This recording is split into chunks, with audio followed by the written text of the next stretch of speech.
కర్మను బట్టి ఫలితం, అర్హతను బట్టి అందులో ఉంది అని అంటారు. ముక్తిని పొందడానికి ఎటువంటి అర్హత కావాలి? మోక్షాన్ని పొందడానికి ఎటువంటి అర్హత కావాలి అనేటువంటిది సామాన్య మానవుడు తేల్చగలిగినది కాదు. ఫైనల్ జడ్జిమెంట్ ఎవరివ్వాలి? న్యాయ నిర్ణేత ఎవరంటే భగవంతుడే. ఇతడు మోక్షం పొందడానికి పనికొచ్చేటువంటి జీవుడు అని ఎవరు నిర్ణయించాలి? భగవంతుడు నిర్ణయించాలి. ఎవరికైనా లోకంలో తాము చేసినటువంటి కర్మ సక్రమమైనదే అనే ఆలోచన ఉంటుంది తప్ప, నేను ఇటువంటి దుష్క్రతువుని చేశాను అనేటువంటి ఆలోచన కలిగితే ఒకవేళ ఆ కలిగిన వాడు గొప్పవాడే. తాను చేసిన తప్పును తాను తెలుసుకోవడం అనేటువంటిదే గొప్ప ప్రాయశ్చిత్తం. ముందు అసలు తెలుసుకోవాలి, నేను దోషం చేశాను అని తెలుసుకోవాలి. కేవలం తెలుసుకోవటమే కాదు, తాను చేసిన దోషాన్ని అంగీకరించగలగాలి. నేను ఇలా తప్పు చేశాను, ఆ అంగీకరించి ఆ దోషాన్ని సరిచేసుకోవటం కోసం ప్రయత్నం చేయాలి. ఈ 3 దశలు ఎప్పుడైతే చేస్తాడో అతడు ప్రాయశ్చిత్తాన్ని చేసుకున్నట్లే. ప్రాయశ్చిత్తం ఎప్పుడైతే అయిపోతుందో దోషం పరిహారం అయిపోతుంది. ఒక వస్త్రం చిరిగింది, ఆ చిరిగినట్టు ఛిద్రేష్వనర్థ బహుళీ భవంతి అని సూత్రం. దాన్ని అలాగే వదిలేస్తే ఆ వస్త్రానికి కలిగినటువంటి రంధ్రం రోజు రోజుకి పెరిగి పెద్దదవుతుంది. ఏ దోషమైనా అంతే.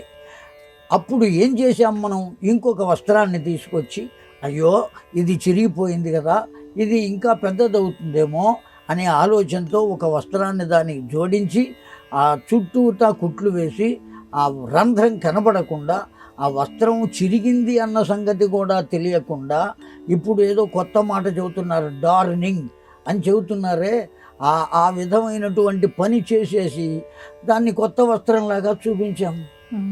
చిరిగిందే కానీ కొత్తదిగా చూపించాం. ఆ చూపించే ఇప్పుడు ఏం చేసామంటే దోషం జరిగింది కానీ జరగనట్టుగా లోకానికి చూపిస్తున్నాం. అంగీకరించట్లా దోషం జరిగినట్టు. అటువంటిది దోషం.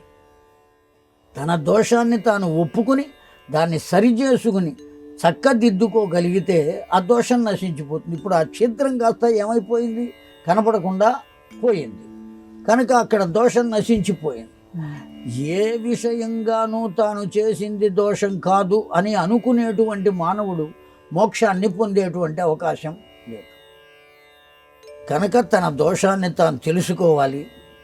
ఆ దోషాన్ని సరిదిద్దుకోవడానికి కావలసిన ప్రాయశ్చిత్తం చేసుకోవాలి. ప్రాయశ్చిత్త కాండ అని ప్రత్యేకించి గ్రంథం ఉన్నది. దానిలో ఏ కర్మలు చేస్తే, ఎటువంటి దోష కర్మలు చేస్తే ఏ విధమైన ప్రాయశ్చిత్తం చేసుకోవాలో కూడా వేద విహితంగా చెప్పబడి ఉన్నది. కనుక ఆయా ప్రాయశ్చిత్తములను చేసుకుంటే ఇంకా తరువాత మరలా అతడు ఏ తప్పు చేయకుండా ఉంటే అప్పుడు మోక్షాన్ని పొందడానికి అర్హత పొందుతాడు.